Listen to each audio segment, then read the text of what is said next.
இந்த மோடி சனாதனத்தை எதிர்ப்பது தான் எங்களுடைய பிரதான வேலை. ஆனால் எதிர்ப்பதே இல்லை. இவர்கள் திருடுவதை மோடி பார்த்துட்டே இருக்கார். G2 5 லட்சம் கோடியை பார்த்துட்டு தான் இருக்கார், ஒன்றுமே பண்ணலை. ஆனாலுமே இந்த வாக்கு வங்கி 20% வாக்கு வங்கி எப்படியாவது உடைச்சி எடுக்கணும். இதுக்காகத்தான் நாங்களும் தமிழர்களுக்கான ஆதரவாளர்கள். தமிழர்களை யார் ஏமாத்துங்கிறது போட்டி.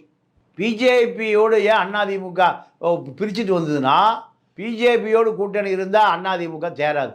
முஸ்லீம் ஓட்டு போட மாட்டாங்க, கிறிஸ்துவர் ஓட்டு போட மாட்டாங்க, தலித் மக்கள் ஓட்டு போட மாட்டாங்க, கம்யூனிஸ்ட் ஓட்டு போட மாட்டாங்க, காங்கிரஸ் ஓட்டு போட மாட்டாங்க. இப்படி எல்லாமே இங்கே எதிர்முகாமில் தான் இருக்குது. ஆனால் பிஜேபி என்ன பண்ணுது, எடப்பாடி என்ன பண்ணுறாரு, உங்களோட சேர்ந்தால் எனக்கு வாய்ப்பே இல்லைங்க, எனக்கு அஸ்தமனம் தான். இல்லை, நாங்களும் தமிழர்களுக்கான ஆதரவாளர்கள், திருவள்ளுவரை நாங்கள் போற்றுகிறோம். ராஜராஜ சோழனுடைய மகன் ராஜேந்திர சோழன் கடல் போரில் 9 வருஷம் இருக்கார்.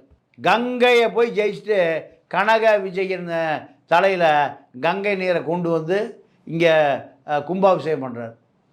இதெல்லாம் நாங்கள் ஆதரிக்கிறோம் அப்படின்னு யார் சொல்கிறா? பிஜேபி சொல்லுது. தமிழர் எதிர்ப்பாளர்கள் அல்ல நாங்கள் தமிழர்களை போற்றுகிறோம், தமிழர்களை பாராட்டுகிறோம்.